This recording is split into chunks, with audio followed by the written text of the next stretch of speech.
Every time a alim or two ulama, two scholars have a dispute over something, or every time one of them refutes another one. So what happens? They go to every person and they say, or go to the centers, and that center has to give a stance that they want. So they give them what? Mathalan, what's your stance on this? The latest fitnah that's going on. If they say something that is good, then alhamdulillah, they're upon the sunnah. If they say something that is not what they want to hear, they say, la, fulan has changed. He has changed from what we knew him to be upon. When in reality, he hasn't changed. He just doesn't have to accept ideological terrorism by you writing down a bayan. And then you come across funny things like PDFs being written. It's like a lineup. The lineup of the Salafi masajid in the UK. It's laughable. And when you look at the lineup, it's a few masajid that agree upon one certain methodology. And everyone else is is not upon the haqq. طيب. So that is in contradiction to the methodology of the Salaf al-Salih. Imam Malik, he says, rahimahullah, أو كلما جاءنا رجل أجدل من رجل تركنا ما جاء به جبريل على محمد صلى الله عليه وسلم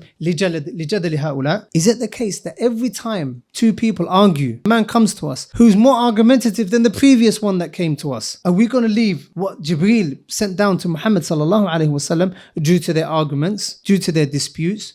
There is no ending to that then. That is why I said to you last night that you will find a group of people that when they start the class, at the beginning of the class, there are about 200 people. Like because every 6 months, two scholars have a dispute over something, it's like you're renewing the contract every 6 months, and then people fall down through the loopholes, as they say, or through the fishing net. And then you end up a year or two later with 20 people. And 3 years later, you end up with 3. And even 4 years later, the masjid or the center might even get closed. That is from the ricochet effect of al-fitan.